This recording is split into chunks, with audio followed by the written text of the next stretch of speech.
তো চলে এলাম বন্ধুরা দুপুরে রান্না বান্না নিয়ে। শরীর তো খুব একটা ভালো না, তাই জন্য বেশি রান্না বান্না করিনি। চেয়ারে বসে একটু মাথাটা ঘোরাচ্ছে, তা তোমাদেরকে দেখাই। এই দেখো, অল্প করে ভাত করে নিয়েছি, যেহেতু আমরা ডায়েটে আছি তার জন্য। আমার ছেলে খাবে আর ডোনাকে দেওয়া হয়ে গেছে। ডোনার জন্য আর ছেলের জন্য ভাত করে নিয়েছি, একদম অল্প করে ঢেকে দিই। আর এই যে ডোনার খাবারটা শুধু চিকেন, অন্যান্য দিন সবজি দিই, আজকে সবজি দিইনি। ওর খাওয়া হয়ে গেছে, এটারও বিকেলে খাবে, শুধু চিকেনটাই খাবে, কোনো ভাত দেওয়া হবে না বিকেলে, কারণ কার্বোহাইড্রেট বেশি দেওয়া যায় না ওদেরকে, ওদের হজম শক্তি এমনি কম। আর করে নিয়েছি বন্ধুরা, এই দেখো, ইলিশ মাছ দিয়ে সর্ষে পোস্ত আর নারকেল দিয়ে। নারকেলটা আমি শিলে বেটে দিয়েছি, প্রত্যেকটা মশলাই শিলে বাটা। এটা করে নিয়েছি ইলিশ মাছের, কি বলবো এটাকে, সর্ষে নারকেল পোস্ত। এই রেসিপিটা আমার তোলা নেই, যেদিনকে আমি তুলবো আবার অন্যদিন করলে সেদিনকে আমি তুলে নেবো, সেদিনকে তোমাদের সাথে এটা আমি শেয়ার করবো। আমি তো প্রায় রান্না কিছু কিছু তোমাদের সাথে শেয়ার করি, তাই এই রান্নাটা তো আমি তুলতে পারিনি, যেদিনকে তুলবো আমি তোমাদের সাথে আবার শেয়ার করবো। আর এটা করে নিয়েছি চিংড়ি মাছ দিয়ে লাউ দিয়ে। চিংড়ি মাছ কি খুঁজে পাওয়া যাচ্ছে?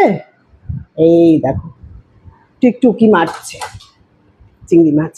আর সকালে তো আমরা ডিম খাই, ডিম সেদ্ধ, ডিম অমলেট, তার সাথে খাই কিছু ভাজা। এটা হচ্ছে করলা ভাজা, চাকচাক করে করলা ভাজা। এটা হচ্ছে কাঁচকলা ভাজা খোসা সমেত, আর এটা হচ্ছে কাঁচকলার চিপস ভাজা। এটা মোটা করে একটু, আর চিপসটা একটু পাতলা, কারণ আমার মানে ছেলে চিপস খাবে, ও ভাজাটা খেতে চায় না, বলে ওটা ভালো লাগে না, মোটা মোটা, ওটা নরম নরম, চিপসটা একটু করকরে টাইপের হয়, এই জন্য ও চিপসটা বেশি প্রেফার করে। আর ডোনারমণির তো খাওয়া হয়ে গেছে, ডোনামণি দেখুন এইখানে শুয়ে আছে। ও সবসময় আমি যেখানে বসি বা থাকি ও সেখানেই থাকে।